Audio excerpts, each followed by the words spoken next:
Welcome, everybody. Welcome to this talk by Anita Yavich, who is a costume designer, and she's going to be chatting with you today about various aspects of her job and show you some of her work on paper and actualized. So we're really, really excited. I've known Anita, gosh, Anita, how long's that been? It's 25 years or so. Oh my God, yeah. A quarter of a century. It was Butterfly. It was in another century. That's true. Yeah. She's crazy, but you're going to love her because I do. Anyway, so we've got lots of apprentices here, Anita, also staff people. Oh, full-time, David Tracy Armagast, who is our production, I don't even know your title, Tracy. Production and recruiting coordinator. Long title. Yeah, but so she works over in the production office, but cool. Yeah. So welcome everyone. I'm going to turn it over to Anita and just let her talk. We're going to have some time for questions at the end, if you can stick around and do some of that. So there you go. And so thanks for letting us, some of our students, and I think I have a couple staff faculty also joining. So I teach at SUNY Purchase. So thank you very much for letting us join into this. God, what do you want me to start with? I'll just give you a little quick background information about myself. I was born in Hong Kong, and when Hong Kong was a British colony. So a lot of we've been going through a lot of stuff that this country is going through as well in terms of protests and having tear gas being fired at my people I went to school with, people who are my friends, and so it's a really difficult time for me to say that I'm Chinese, because I don't know what kind of Chinese I am right now. So when I was 13, I moved to Nigeria to live with my father, and I went to local school where I was the only non-Black student in the entire school, except for the principal, who is a British lady. And I was in the naughtiest class. I made a lot of friends, but we always got physical punishment, or we always, like, every recess we have to be punished in some ways, because we were always like the loudest class, and we didn't obey the classroom rules very well. But I made a lot of great friends, and then I also went to, and then the teachers went on strike, and I went to American International School. So up to the point of going to American International School, I would say I was like kind of educated, like sort of like a colonized kind of subject in a way, and I think American education was like, the first time somebody was like, the teacher was like, hey, I want to know what you think. And I was like, oh my God, no one has ever wanted to know what I think. That's probably why Missy think I'm crazy. I'm just kidding.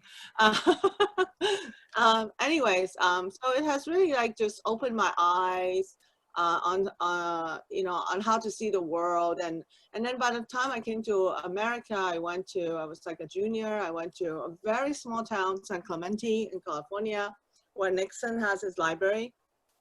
And I went to a public high school, and it was also, everybody knew each other since elementary school. It was a very difficult time, but then I met some really great teachers, and I got into UC Santa Barbara, which is a state university, and then I also met my mentor there. My mentor was Dunya Ramikova, who has done all the productions with Peter Sellers, who has sort of like said, you know what, we don't have to do operas in their, in a historical period. We can set it in modern times. There's we need to look at you know, opera in a new way. At the time when it came out, it was scandalous, sacrilege, you know, people hated it, people were angry, audience were angry, and now everybody is modernizing opera.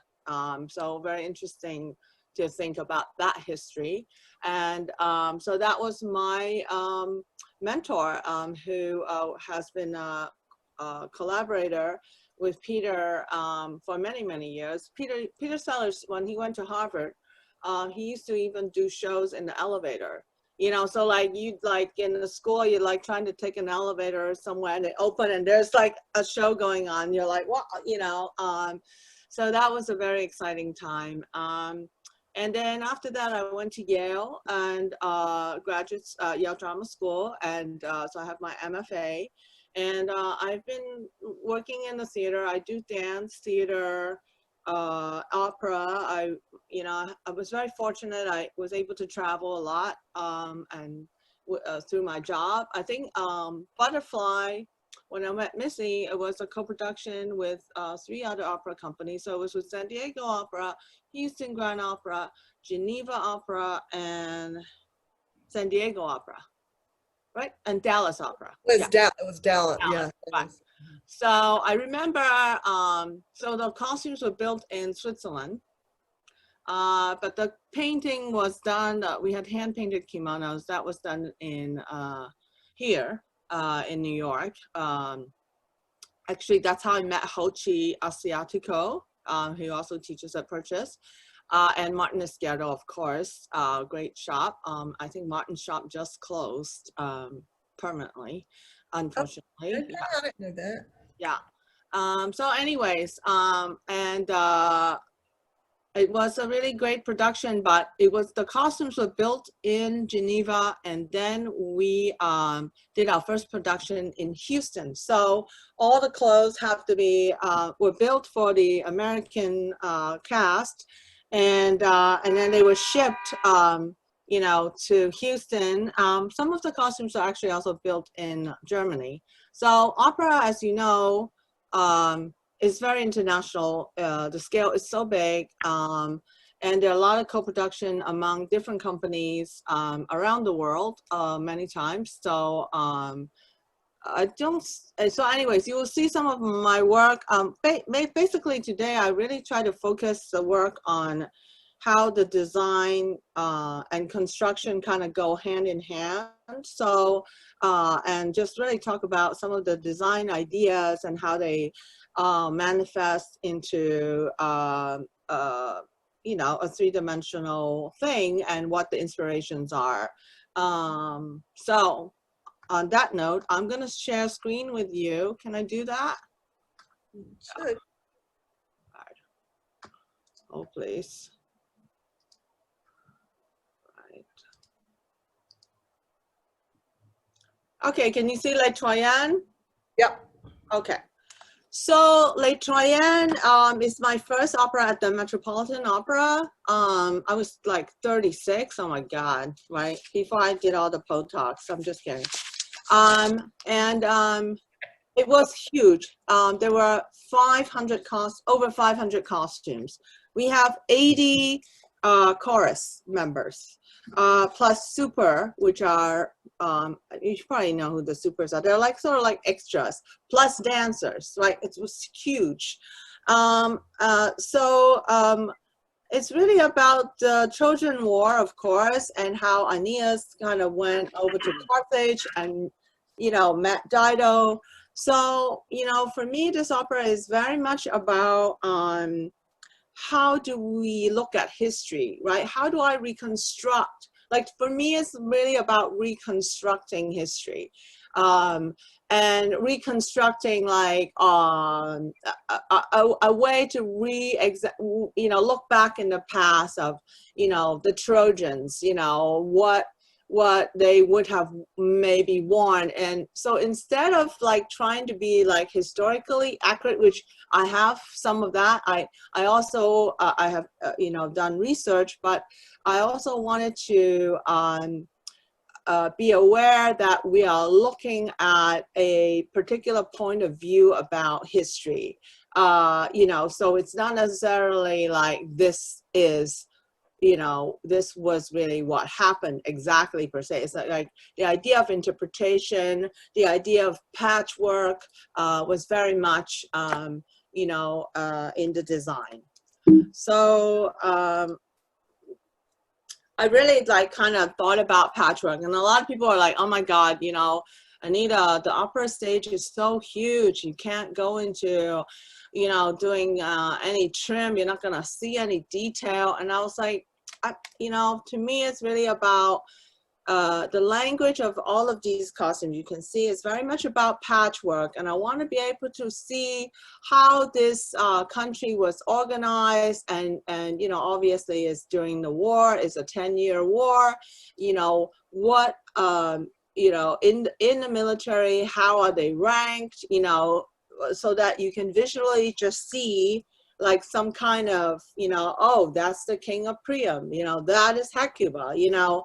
I did extensive research on also the jewelry, the gold that was the gold of Troy that was discovered by Schliemann. And so, but I was just thinking, okay, how, and I also did a lot of research on patchwork and, you know, in many different cultures, right? How do they create, you know, different forms? So these are actually done, I'll show you examples of how I arrived here, because I actually done extensive little samples of, you know, how they would look and how these clothes were made. And I also like the fact that there's something incomplete about the costumes, or something that is like something that can move when the singers are moving, and you know, and when somebody dies, like for example Cassandra, how do I still use the same vocabulary, except we understand that she's the ghost, and you know, and just really think about what does ghost mean, right? Why do people become a ghost, that they couldn't move on, you know, to the next realm, right? Obviously, you know, the wound is still part of their being, so I want to be able to encapsulate that. And so you can see how the language of the costume is still there, except everything has faded away except for the wound. I did that in my bathtub, and it looked like I killed a lot of animals in my bathtub after I finished painting those.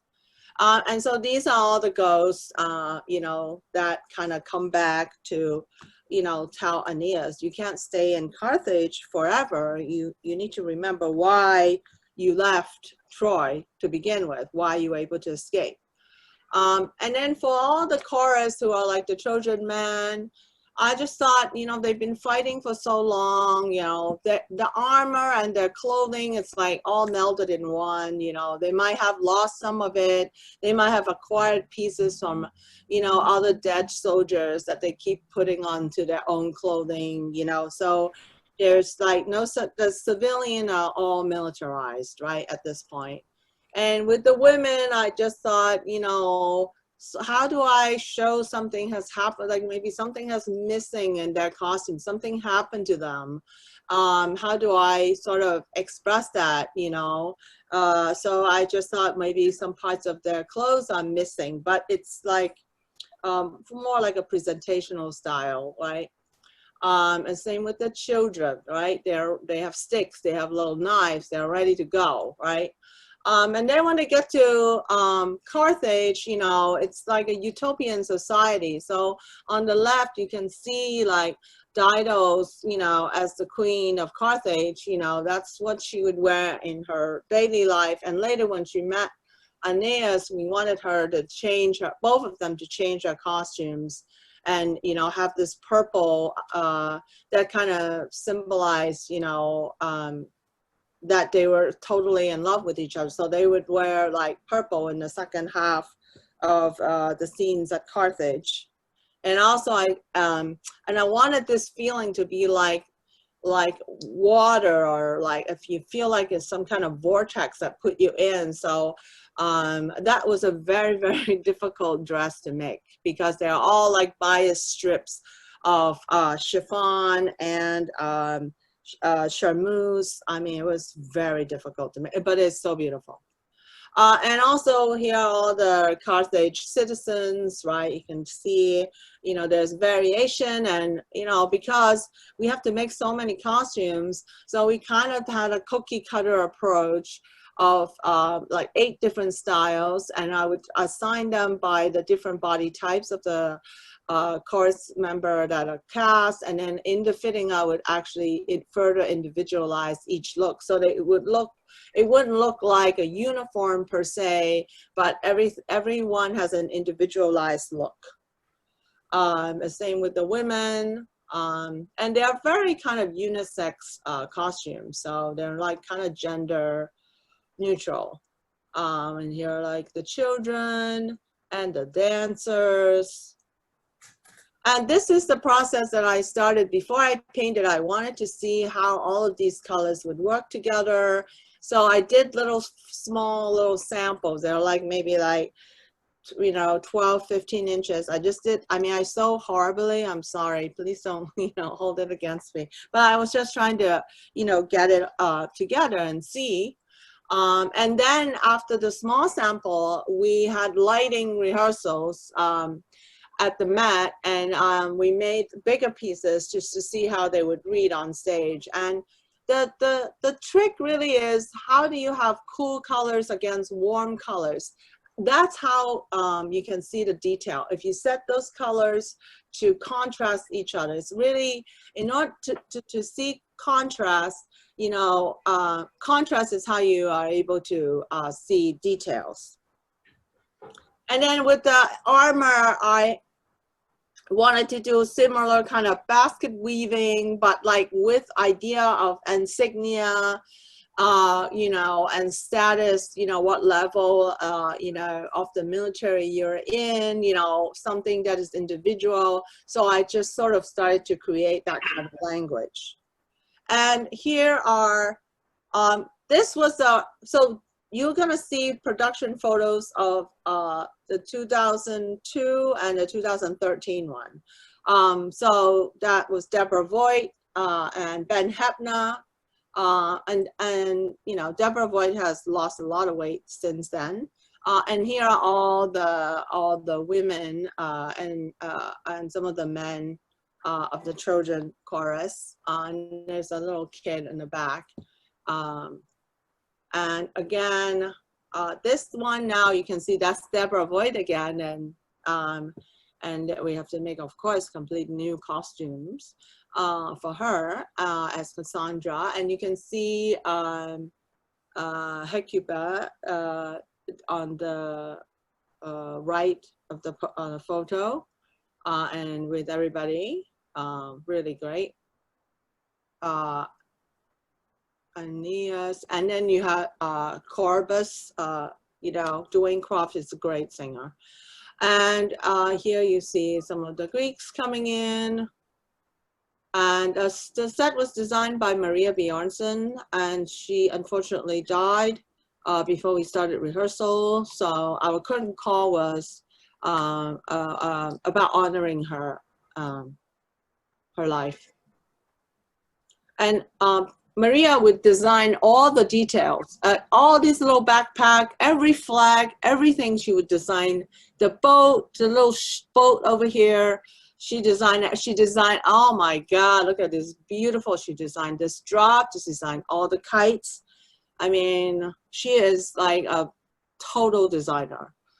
This is Hector as a ghost, so you can see, you know, the painting of the blood. And here is Dido. This is the later production, 2013. And this is the original Lorraine Hunt. She also passed away. One of the most incredible opera singer I've gotten to work with and met in my entire life. Even like she would always sing full out, even during rehearsal. But you can see how this dress, right? All of these strips of bias that's sewn right together on her purple dress. And it's really incredible, right? It didn't bubble. It was so beautifully made. And this is the end where she committed suicide on Dido, and all her people were mourning her. I've also designed Sound of Music for Salzburg Marionette Theater, which are all performed by marionettes. So, and these puppets, they don't do quick changes, remember. So if a puppet needs to wear a different outfit, you have to have another puppet. So we have a lot of puppets. And this production took me a year and a half to design. So I have to design all the puppets, all their faces, their body, and their clothing. And their clothing were made by people in Salzburg Festival, a lot of craftsmen. The puppets were carved by a Swiss carver, and he made them out, they were made out of linden wood. It's a specific kind of very lightweight wood, but that's strong and it doesn't warp. It was painted by the Swiss and Austrian group of artists, very international. So the first thing I had to do is draw all the faces, right, of these characters, right? And you know, well, before that, they, you know, I went there and they really showed me like their entire, you know, all the shows they've done, all the puppets in the past. They have like amazing room full of puppets. Like I still would never forget that. And the key to making a puppet's face look alive is asymmetry, right? When the puppet's face is perfectly symmetrical, then it becomes a doll and it looks dead. So it's very important that you have that. And also, you know, as the head is like moving around, you can catch a different light and shadow, right? That makes it look even more alive, right? Just through the course of the performance. And this is Maria. And, you know, the very difficult thing about these puppets is what are we going to do with the hair? And I actually was so lucky. I had Thom Watson, actually Cookie, made a wig for us to see, you know, what it's like to have hair. But in the end, we decided to have carved hair because, and this is Liesel, because you'll get to the very short hair style. So these puppets were like 2.5 feet tall. So, you know, it would just be like a little 1 millimeter little stub, you know, if it's a wig on Friedrich, right? Or any of the like really short boys haircut. And this is Louisa. Kurt, we just thought Kurt really likes his little cookie.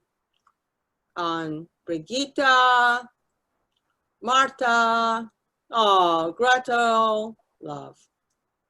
And then I drew their costumes, designed their costumes.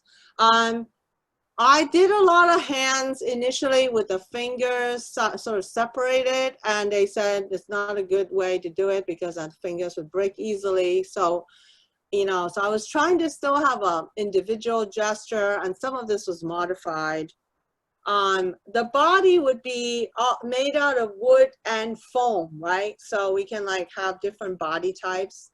But the feet, the hands, the head are all totally made of wood. You know, probably hollowed out, you know. And then for the curtain clothes, I didn't want it to just be like some curtain, like regular curtain. I wanted it to be like a fairy tale, for each, like a curtain of fairy tales, and each section is a different fairy tale for each of the child. So Hochi Asiatico helped me silk screen this pattern. We took it from a smaller piece of fabric that was actually you can buy, and then we changed the scale and the color and some of the designs around to make it. So here are some of the photos of the puppets during the show. You can see a lot of strings. This is my favorite things. I love that. And you can see the curtain kind of down there. That was just, and you can see all the children, and Elsa is up there, the competitor. And you can see the captain.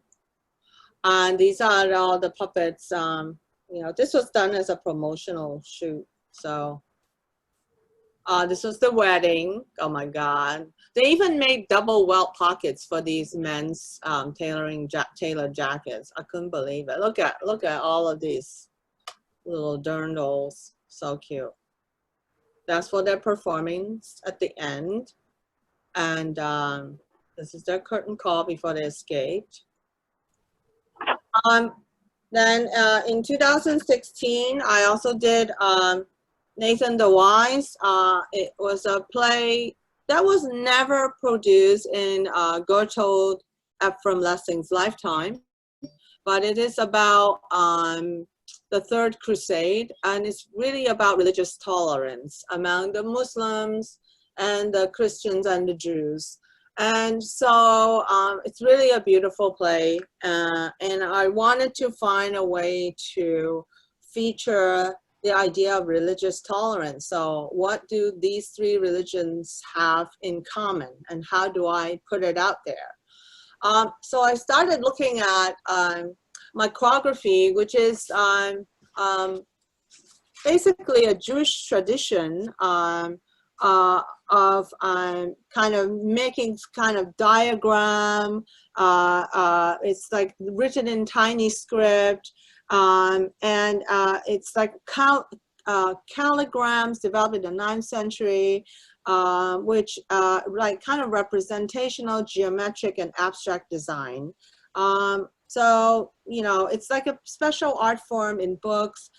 Usually it used to, you know, in Jewish religion and also in Muslim too, there's, you know, we have to make sure that, you know, you're not like portraying an image. So they would use the letters to make image, but, you know, they're not really like drawing an image of, you know, God. They're not trying to portray God, definitely not in an image or any other figurative forms. So and you can see that in a lot of the illuminated manuscript. You know, this is like, you can see that in the writing, and then here this is all micrography. So these are like little small, you know, calligraphy. Again, and you can actually see they even do that in the pattern, which is very interesting. And of course, in the illuminated manuscript is really kind of where I think they all come together, right? And so this is a German, old German illuminated manuscript, right?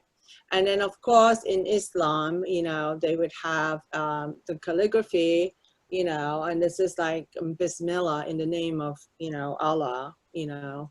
And they use the calligraphy. They can depict many different animal forms, figurative forms, you know, by using the calligraphy.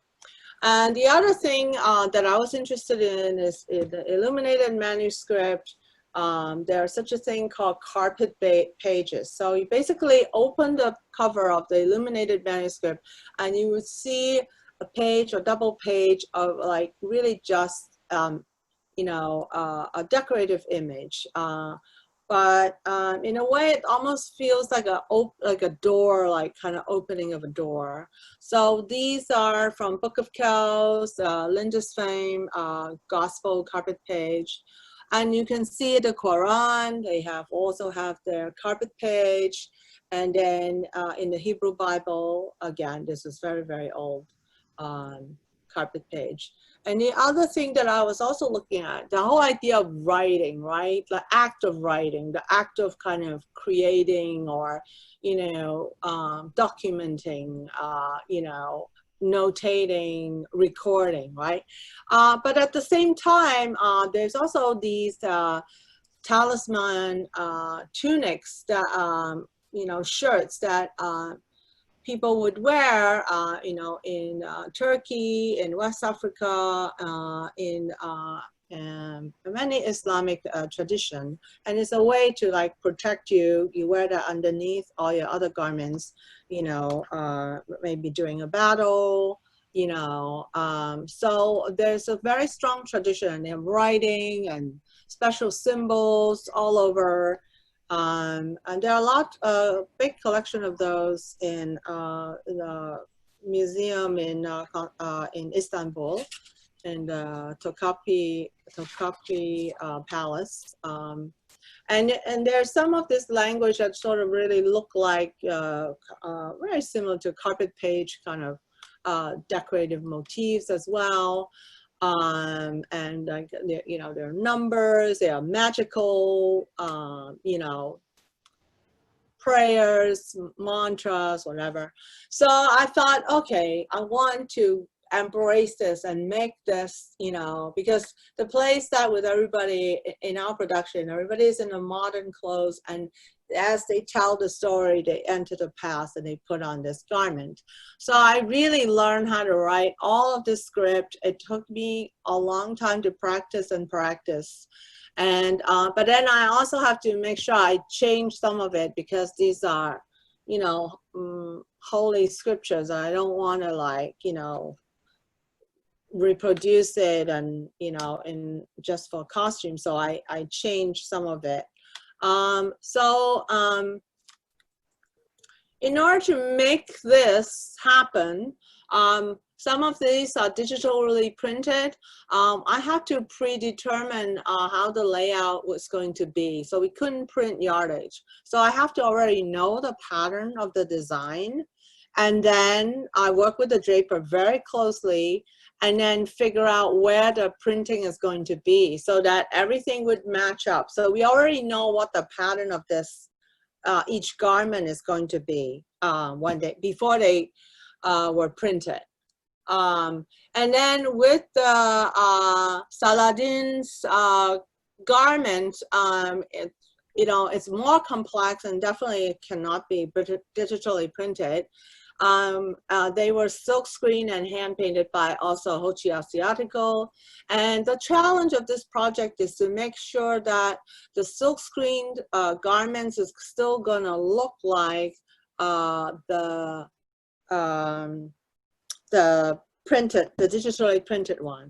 And actually my colleague Nancy Palmetier, you know, he's a designer, and my colleague at school and my good friend also helped me with a lot of this. I think she made one of the garments for this, and really helped me figure out the way to begin to look at the proportion, because a lot of this have to be designed ahead of time with how big the letters should be, right?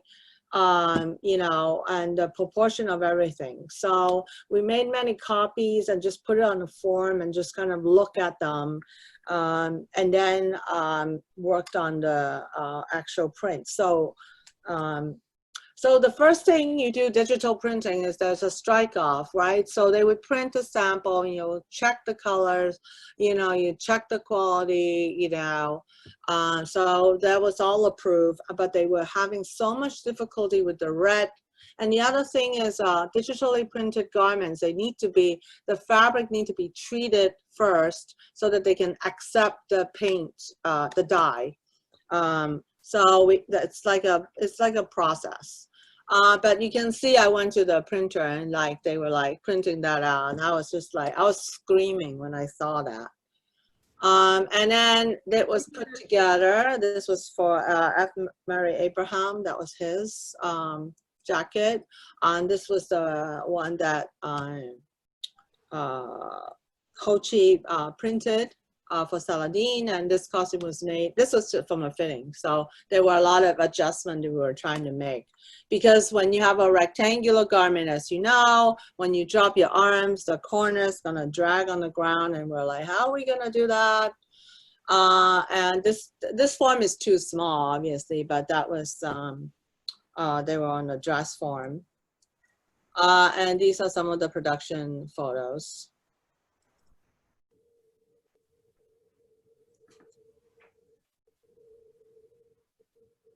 Anita, what was the base fabric for most of that stuff?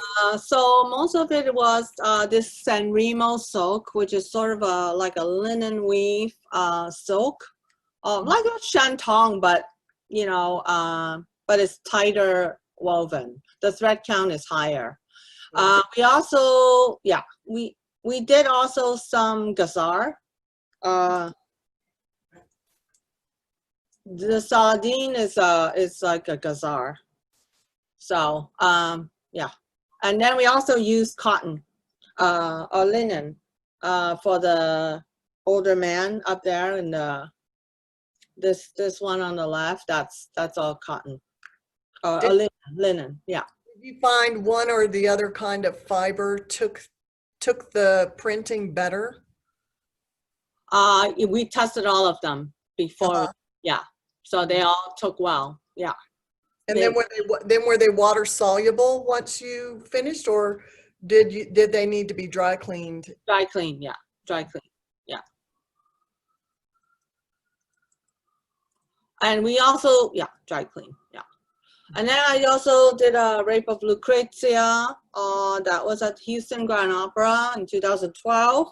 And again, this is about looking at history, right? As Lucrezia was raped, but was she a victim or was she a heroine, right? She was, you know, celebrated, memorialized. And so I wanted to be able to tell this story, like, I want to figure out a way to say, to address that changing point of view of history.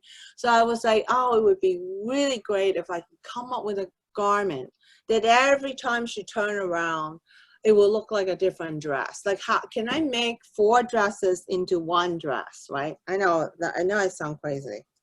So I thought, okay, I'm gonna try to drape it and on a little form, and that's what I did to try to figure out, okay, I could do it like this, and then as she turns, right, it's gonna look like this, and then how do they come together? You know, that was what I was trying to do. I thought it was a really beautiful dress. There's a robe that she wore. Again, I wanted to, and I also want to do it with, you know, different tones of fabric. This is all made out of silk jersey. So it's a knit. And then for the last dress, I thought, oh, what if I just turn the dress backwards? So the front is, you know, just the idea it's the same idea, but it's now flipped in the end. And then for Bianca, you know, the sort of like the old nurse character, I was playing around with the idea of scoliosis, and I thought, how can I, you know, make this address that old age and how she kind of curvature of the spine, or, you know, like she's been there for so long, she's seen everything, right? How do I address that? So I tried to drape the pleating upside down. So instead of pleating down, I drape up and then let the fabric flip down. And then this is one of the younger character, Lucia. And then I did the draping before I did the sketches, because I could not have just drawn it out of my brain and think that it would work.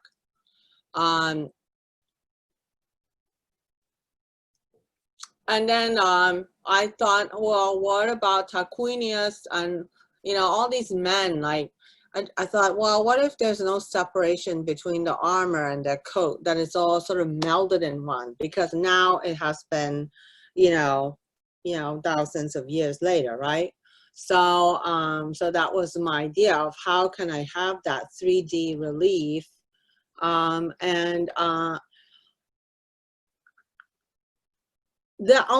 this was a very difficult challenge for the shop, because they didn't really make I'm sorry, the picture are not great, but they didn't really make these clothes correctly, and it was a challenge. because you know, with this kind of draping, you really have to nail it on a solid base first, and you have to nail all the gathering on it so it doesn't fall apart. And it didn't build it that way. And so some of the costumes didn't look as good as they could have. But I know it could happen. And then Golden Child was a play by David Henry Wong, who you know, wrote *And Butterfly*, and it is really about turn of the century when China was like trying to, you know, figure out where we were against this whole wave of westernization, and it was a time where women stopped having their feet bound. And that was like a big struggle against that. And it's about this family that still have, you know, polygamy family with 3 wives. And so for me, I really wanted to explore the idea. I looked at like a lot of Beijing opera costumes, and I also look at the idea of flowers and what they symbolize, you know, in women. Because that is a very big graphic language in Chinese opera. And so the first wife is the oldest wife. And I thought, you know, she should just wear like chrysanthemum is perfect for her. It's the flower for the fall. It represents an older woman. I mean, one time my ex-husband gave me chrysanthemum for my birthday, and I was so angry. I threw them in the garbage. That was not the reason why we got a divorce, but anyways. And then Peony is the second wife, I thought. On her skirt you will see, and then she has a lot of butterflies. Peonies is a very, very famous flower, and always in a lot of paintings in Chinese painting.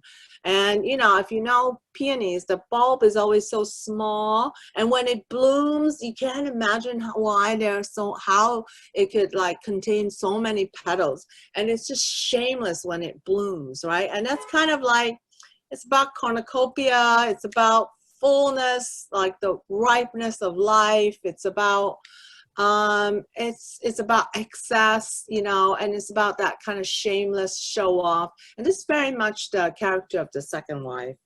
And then the third wife, I thought would be like cherry blossom and plum blossom, right?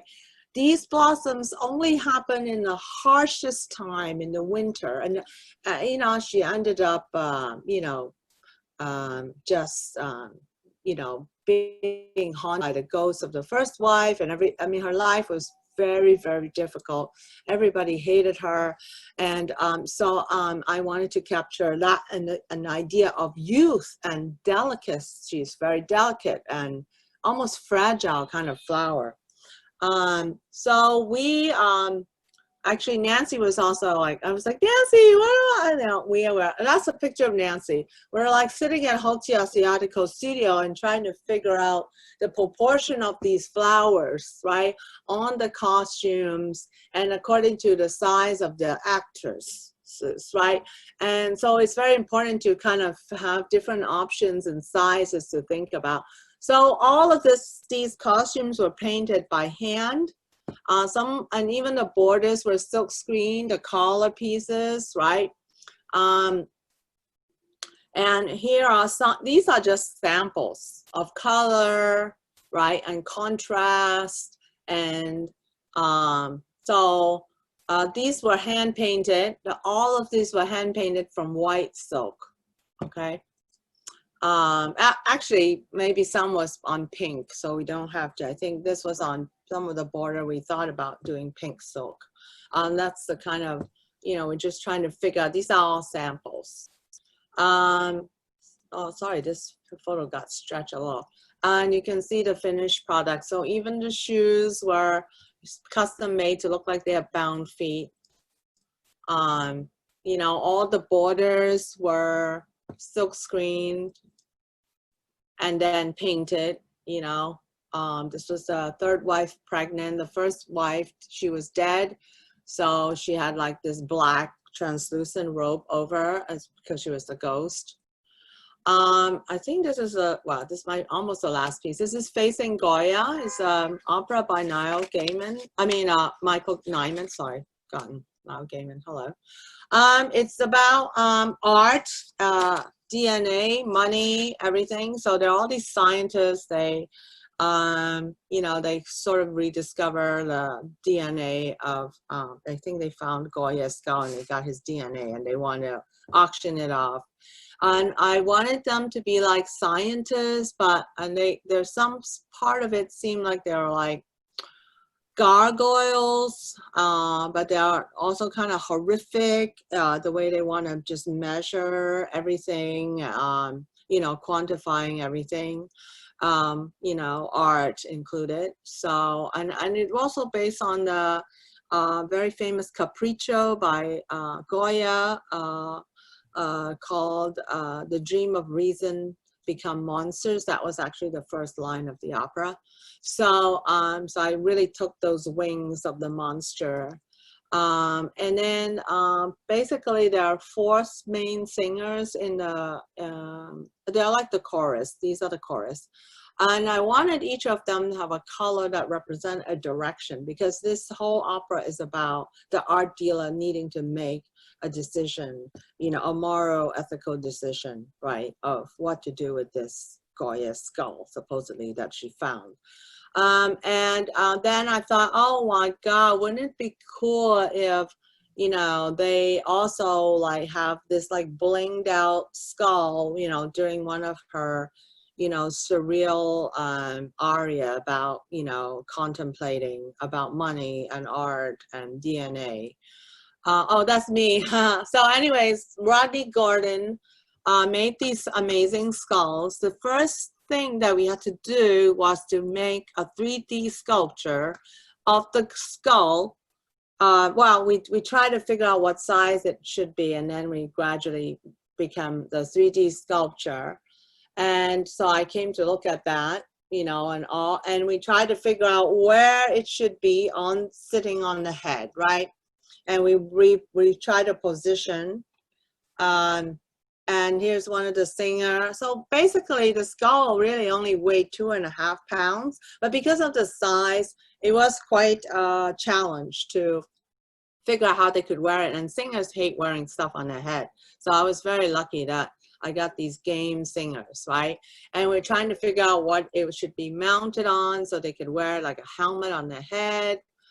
In the end, I think the helmet, they had to be redone because they were too shallow and they needed to really custom fit on each singer's head. So, and then in order to create the bling out effect of the jewel, we use sequins cloth, and then we use another gold mesh to go over it. And here are some of those skulls. And this is Rodney Gordon and all his shop, members of his shop that helped created all these. And these are the wings of the gargoyle, and they're made out of metal and screening and leather.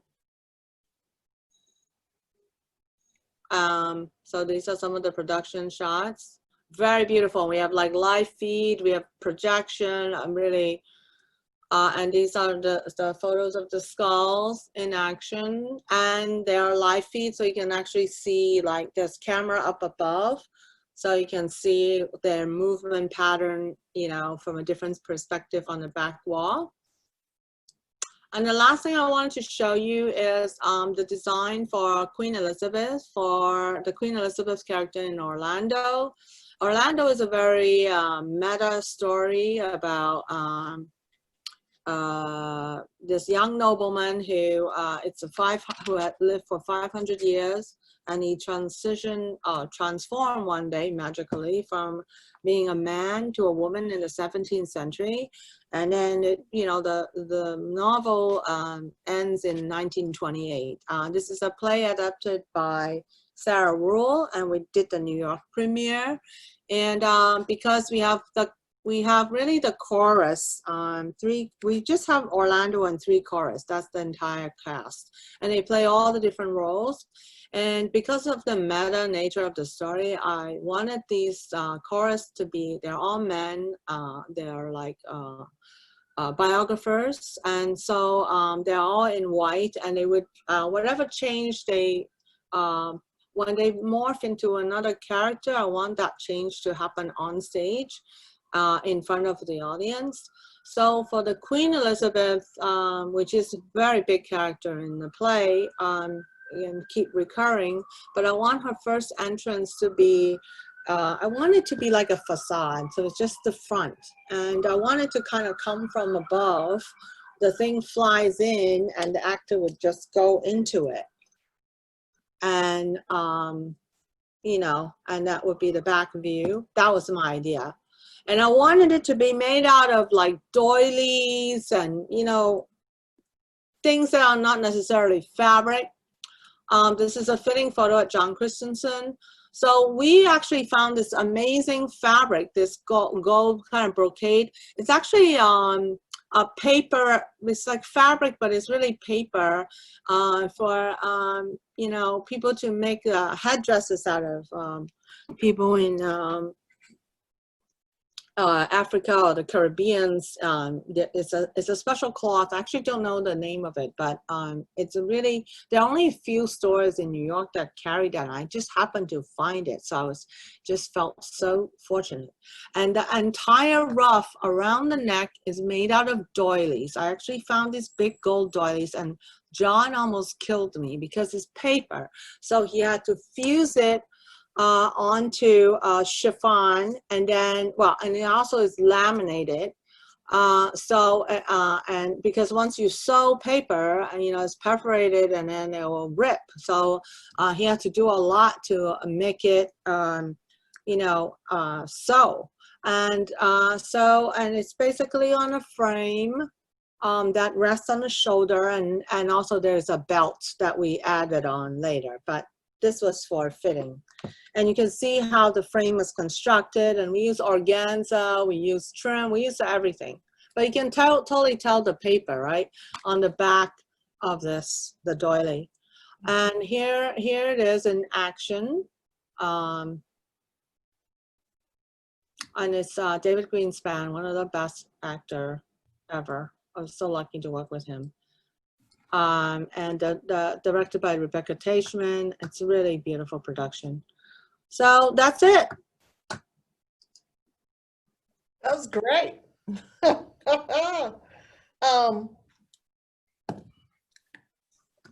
tell me this. Yeah. When you come into a project, are you typically brought in by the director?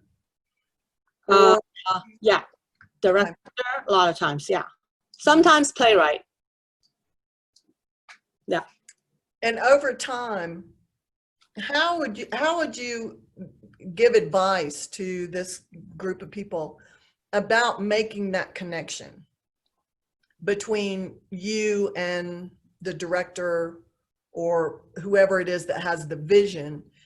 How would you advise this group of people going forward in their careers? You mean make connections with director and playwrights? Yeah. You know, I have to say, sometimes I do go and, I would go see the shows and see who, first of all, you have to figure out, you know, who you are, what kind of stories you want to tell in your life, right? I mean, so that's a very big question to ask if you're designers, right? And then you go see the work, and you know whose work you're drawn to. And I actually have written to directors. I go see one of the directors I really admire, whose work I really admire, is Stephen Wadsworth, and he directs. Now he's at the he teaches at Juilliard Opera, directing for opera. And I would just go see his shows at the McCarter. I would just take the train to Princeton, because he would direct works by Marivaux, which is very rare. You don't see that done a lot. Marivaux is 18th century playwright. It's like you feel like he's like Molière and also Jane Austen at the same time. They're always very intimate, delicate plays, and they were just exquisitely directed.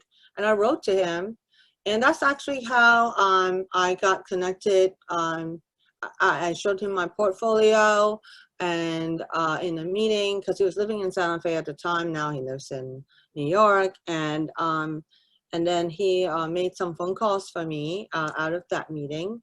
So that is definitely one way. And, you know, if there are, but nowadays, I mean, that was like 30 years, 25, 30 years ago. Now there was like, you know, internet and all of that. So, you know, you can, of course, I just think that if you contact the designers, it would be great if you know their work before you contact them, so that you have, you know, something to talk about or questions to ask.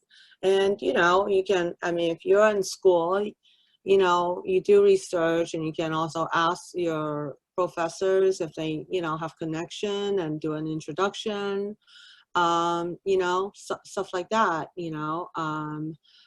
A lot of times also, you know, your colleagues, I don't, you know, a lot of times costume designers, they don't, I always get recommended by set designers and lighting designers. You know, that happens a lot, right? Because, you know, costume designers don't always get the opportunity to recommend job to another costume designer because they're doing the show.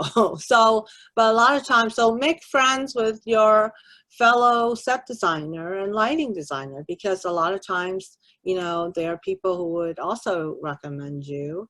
But really, if you do the research and you know why you're connected to, you know, these designers, then, you know, then it's easier, then the door would open. But if you're just like, I want to meet somebody, then it doesn't really work like that.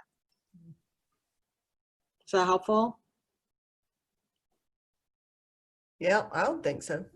Yeah. Are you still in touch with people you went through school with? Like when you were at Yale?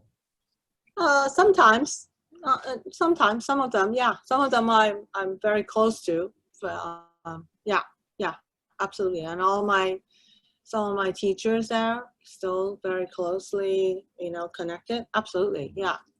That's your network. That's your base. I don't know what schools you guys came from, or, you know, but that's your base, right? That's your little mafia, right?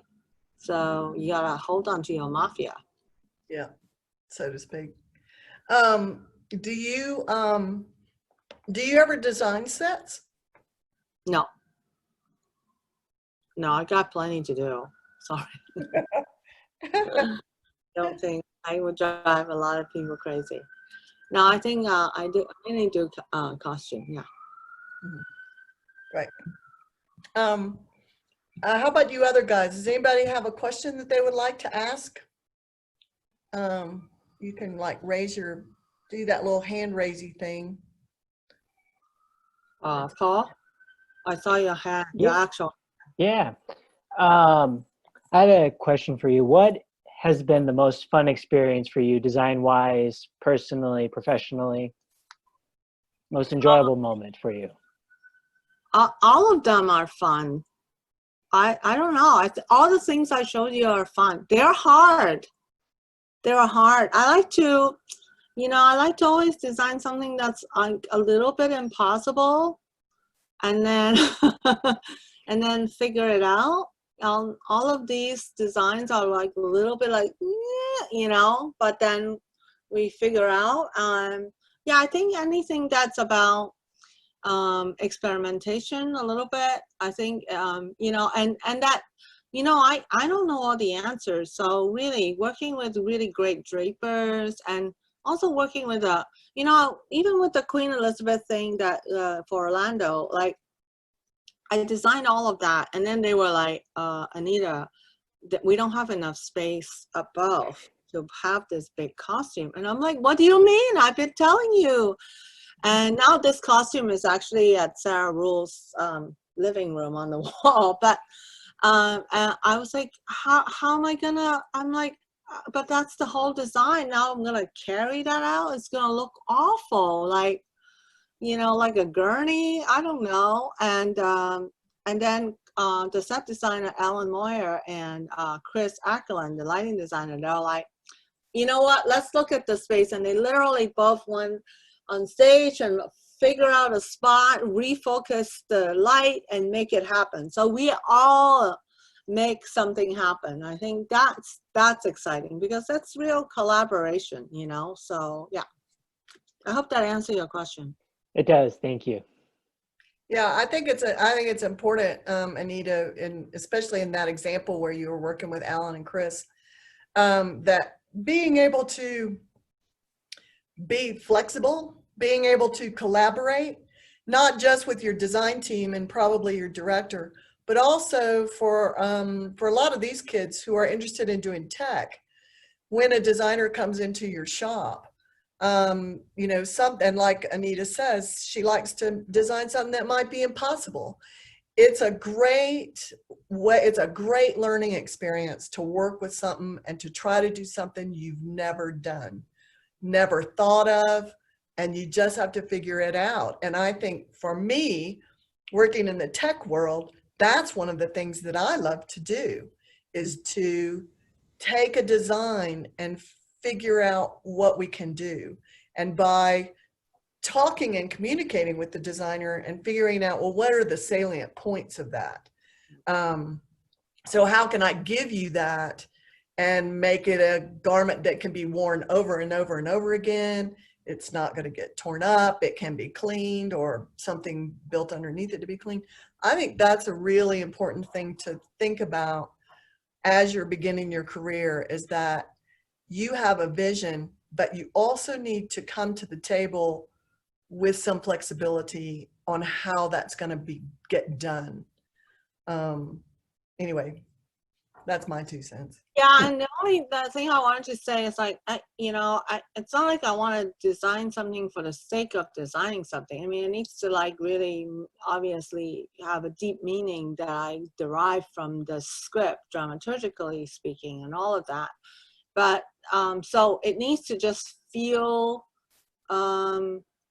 you know, costume design is it's a very visceral experience. You know, when you're an audience, you see something, you immediately just kind of, even if the designer thinks, oh, I don't want any meaning attached to this design, every audience is going to be like, what does this mean? Why is it this color? Why is this bigger? Why is she, you know, like, people are just ready to interpret, right? So you have to have an opinion about what it is you're doing before you put it on stage, period. The other thing that makes it real, right? Some of these designs, you're like, oh, it seems so abstract.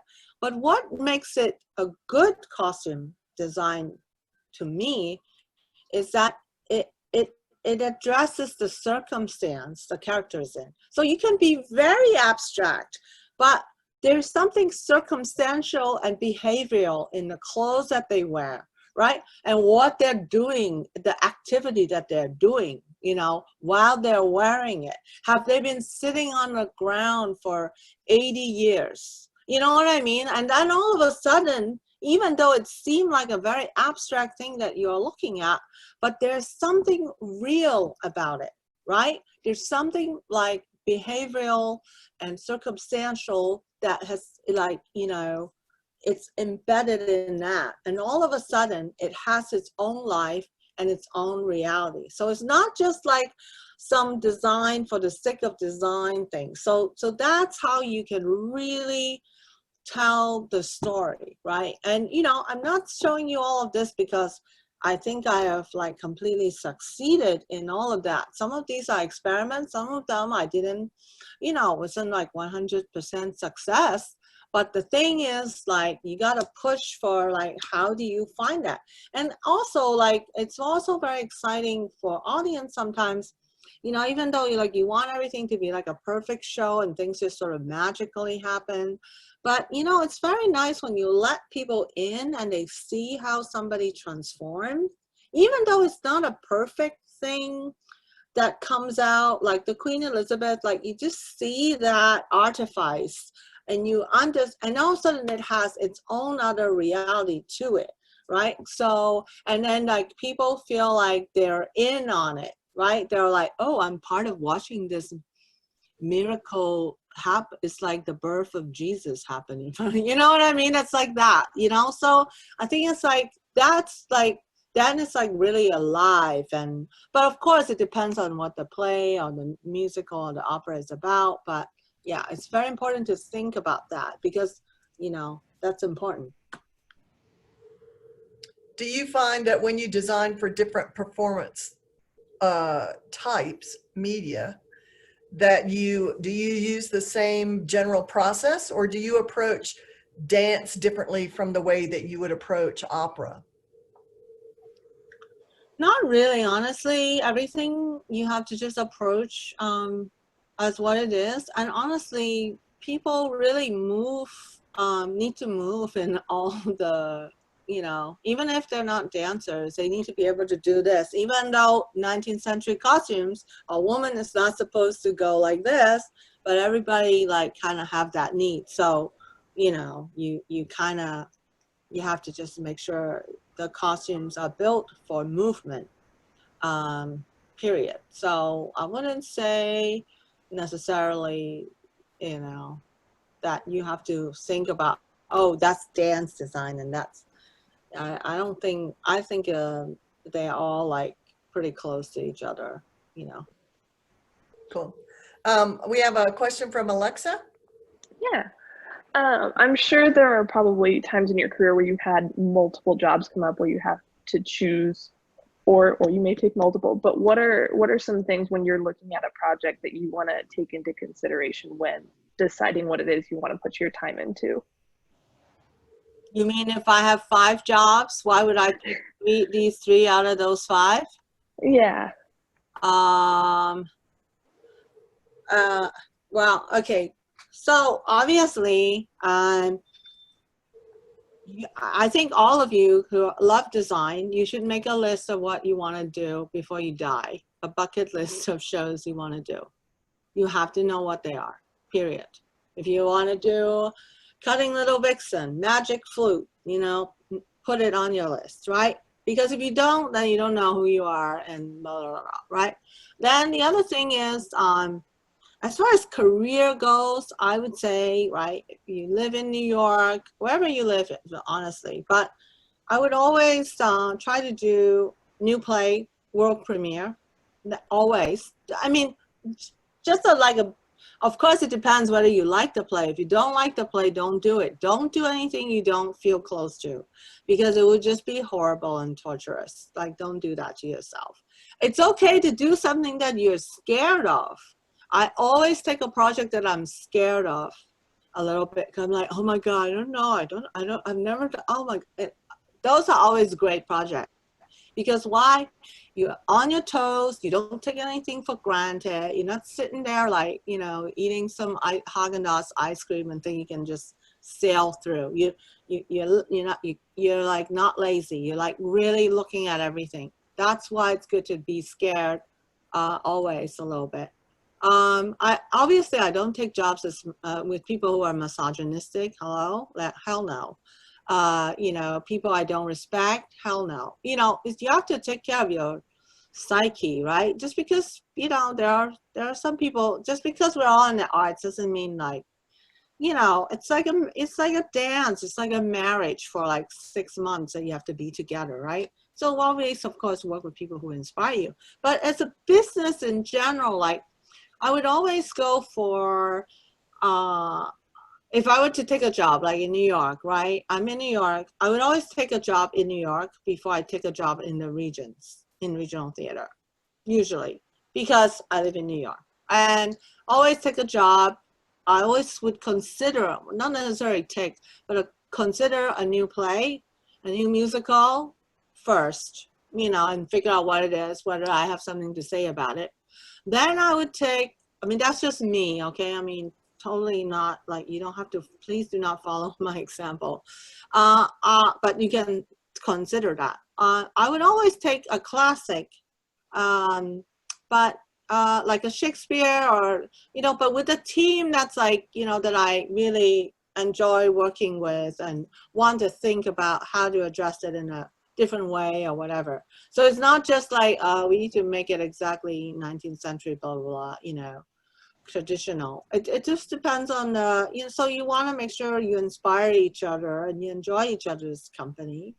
Even when you take a new musical, sometimes you don't know whether it's going to move on, but so it doesn't matter. You don't take a job just because you think it's going to have a future. You take a job because you feel that you connect to the project and you have something to say about the project.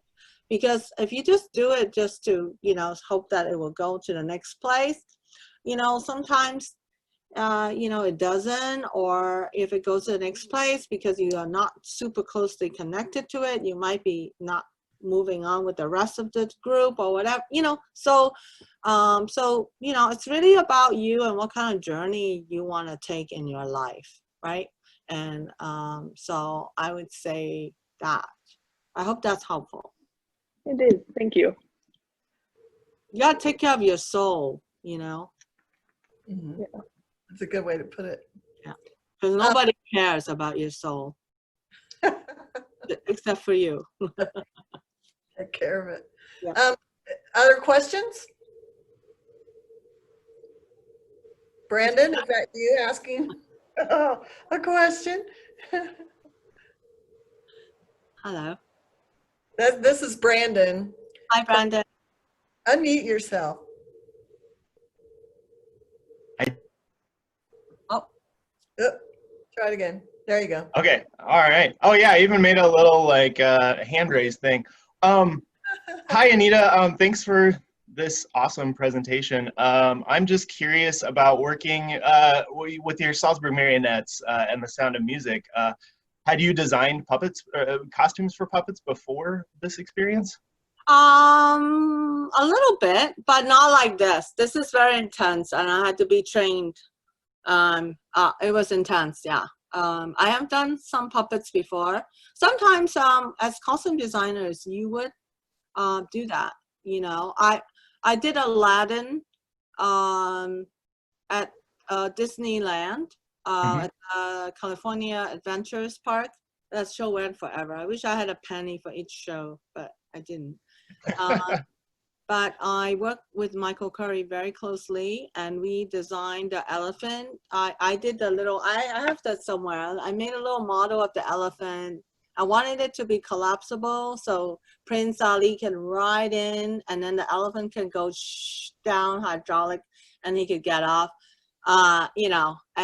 So we did that. And we also figure out the, God, now I forgot that bird. He's like, it cannot be like Zazu in Lion King. God, now I forgot the bird. Iago? Iago, yeah. We figure how Iago together. So yeah, I've done some puppet. I've done like Lion, Witch, and Wardrobe. There's some puppet in that. So yeah, but like to do marionettes, that's my first time. Absolutely, yeah.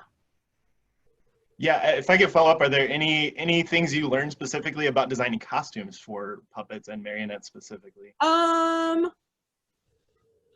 costume is actually quite straightforward.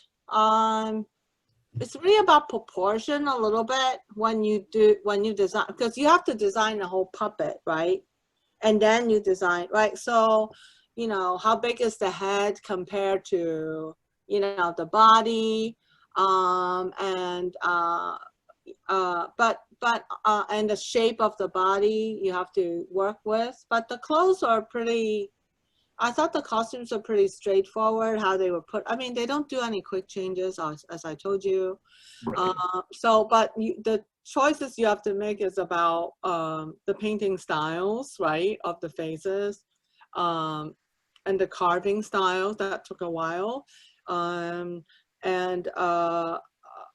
Because the character is much more in the face and the movement, so you do work with the puppeteer a little bit and develop, but really there's more of the director and the puppeteer figuring out the movement of the puppet so that they have more character, obviously. We did at one point, I thought, oh God, instead of carving, why don't I do a different thing? So I worked with this really great artist at the Smithsonian Museum. And he created these puppet heads out of, he casted them. It's, I don't know, it's like a different material, a synthetic material. And I thought, oh, then we can just cast them and make out multiples of them, easy. And we tried those heads. And oh my God, I learned the biggest lesson in my life. The head was too heavy, so it really like messed up the movement. And then I think like some of the puppeteers were just like kind of upset that I thought the new technology could like take over their craft. And so it was like a pretty hairy situation that I found myself in. But we were able to, you know, kind of work it all out, and it was great. But I mean, I was just trying to experiment with that, you know, because it was very hard for me to understand. Like it took me so long to do all these sketches, and all of a sudden this guy from Switzerland is carving them somewhere. I don't have any input. He's just looking at, I didn't know whether he would make them look like, so I felt like I needed to be closer to the process. So I thought, oh, these heads should be made in America. And, you know, even Michael Curry was like, oh, linden wood. Wow, who's still making stuff out of linden? And I was like, yeah, we can use new material. And it's like, wah, wah, you know. So it was a good learning experience for me that, you know, there's a reason. You know, I know we all have a new iPad, iPhone, you know, tablet, whatever, but there's so much value in tradition.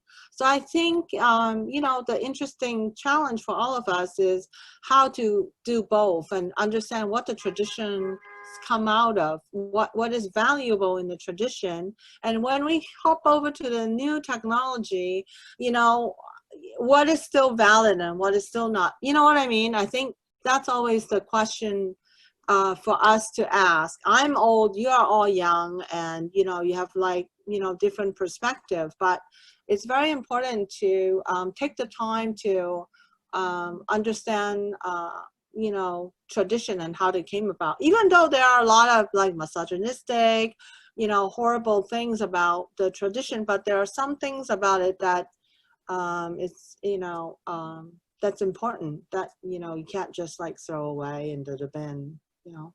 I hope that's helpful. Yeah, thank you so much for sharing and for all of your incredible work. Oh, thank you. Brandon is a puppet maker, but oh, cool. he's our head of crafts. Amazing, yeah. And you know who, I mean, I'm sorry, I work with really great puppet. I mean, I've worked with Julian Crouch, to die. I work with Basil Twist, Michael. Amazing. I mean, like, yeah, puppet is like a different world. Yeah. Yeah. And yeah. actually, the best place to see the Marionette puppet show is not in the house. It's actually on the side where you see all the puppeteers trying to, like, they're in each other's armpit because they're on a bridge. These strings are so long and they're trying to like cross over, and you're just like, how does that happen? Like, oh my God. And they're like 10 people. They're like, you know, it's incredible. It's like incredible coordination. Yeah. That's the real show. Yeah, that's the real show. Like, I paid money to just see it from there. Yeah. Well, thank you so much. Thank you. Okay, other questions? Hit that little raise hand sign there. Anita, when you are working, you get to the point of where you're gonna have a show built. Sometimes you've got to go into commercial manufacturers, but other times the theater might have you know, the shops, or at least parts of shops. How do you approach figuring out where things are going to be built? I know a lot of theaters don't have shops connected to them, and that's worldwide as well. But talk a little bit about your relationship with those different types of shops, because sometimes that comes down to budget. But talk a little bit about that. Well, I can tell you the first show I did at the Public Theater was like 1996 or whatever, before Butterfly. It was Pericles. And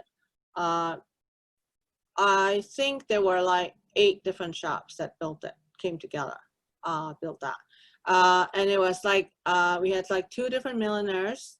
We had, you know, I think, and as you have seen, also like the stuff that I've been showing you that has like printing or, you know, 3D elements involved, that becomes very crazy. So most of the shows in New York, you don't have a show. Now the Public has like much more like more of a shop, but you still have to build it out, build on other shops.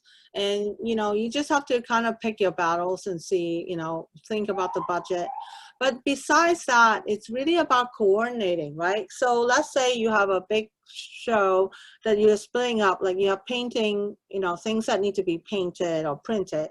So you have to like go back and forth, right? Run this thing, like it needs to have the sample printed. You look at it on an actor, you figure out what the pattern is, you go back to the printer and they will print it, and you have the fabric, printed fabric sent back to the shop. You see what I'm saying? So you always have this like crazy coordinating stuff going on. And when you have a fitting on like a musical or opera, right, where there are layers that go on top of each other, you know, a lot of times you would try to like, sometimes you would do it by track.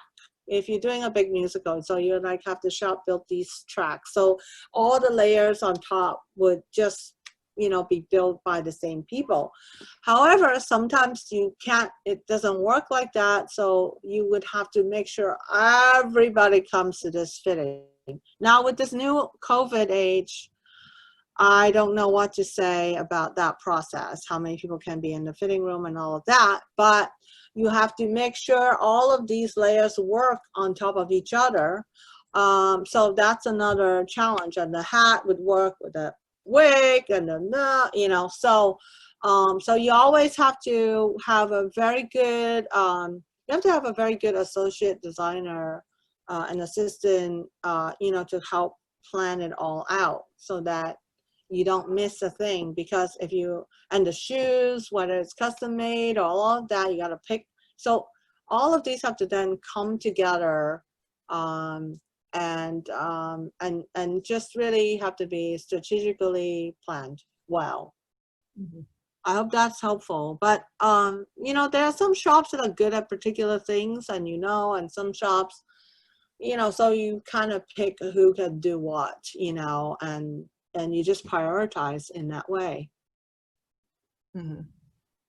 And then money is the money. I mean, I don't know what to do. You try to ask for more money, or you cut some things, or I don't know. It's a hard one. Well, it is. Time and money are the 2 things that we have to work with, really. Yeah, and I would say one more thing, like if you know there are going to be quick changes, you must design that into the, you have to know that. Yeah. Because the Pericles was like, I think we had like 11 actors and like 60 costumes. So it was like, you know, and so you should just figure out how things should be built. How do people go in and out of the clothes, right? Because if you don't do that and you build everything like regular, and then you have to all of a sudden cut it open or change the fastening, you know, that's money and time, you know. And why do that? Why do that to yourself and everybody? Well, sometimes that comes out of the rehearsal process. Sometimes you've built something because there's plenty of time to get in it, time to get out, and all of a sudden in the rehearsal process, things change, timings change. In opera, especially in a new piece, they may be changing the music. You may yes, discover they're cutting stuff, and all of a sudden you've got 30 seconds to do a costume change. So there's all kinds of stuff you have to pay attention to Not only as the tech person building it, but the designer needs to be really aware of what's going on with those bodies. I think that's a really important thing to remember, which is why I always advocate, if you know how to read music, to read the score, because then you really know how many measures of music you've got between this happening and this happening, whatever that might be. Yeah, absolutely. Yeah, so tricky. It is, and I think world premieres are particularly, you know, because everybody's figuring it out, and so you do the best you can with all of that stuff. And I think that's important for those of you who are interested in doing tech.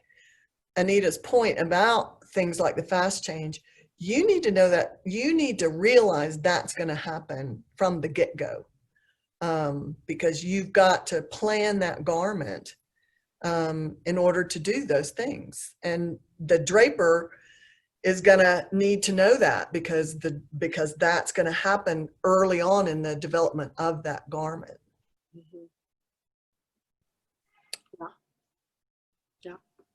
Does anybody else have any more questions that you'd like to ask Anita while we've got her captive? I would say, Anita, you touched a little bit on the COVID-19 situation, and we here at Santa Fe, because we won't have to worry about it really until next year. But so we're watching other companies, and you're working on a ring cycle in Australia. What are they doing in terms of fittings? You know, do you know what they're figuring out? Well, the shop is closed till July 1st, so there's nobody knows what's happening right now. I know that I know that all the shops in New York, they are coming together and they are making a video of you know, what they're doing to follow the CDC protocol. So, and I'm trying to organize like a, you know, John Christensen and Sally Ann Parsons Mears, you know, a bunch of them. So I'm trying to organize like a Zoom call with them and with our school as well, to figure out, you know, how to do that.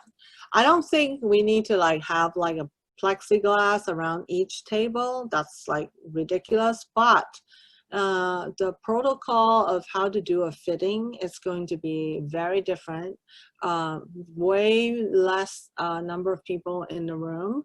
And we also they were also referencing some film for protocol as well on fitting. So I think some people say that maybe it's only the costume maker and the actor in the fitting room.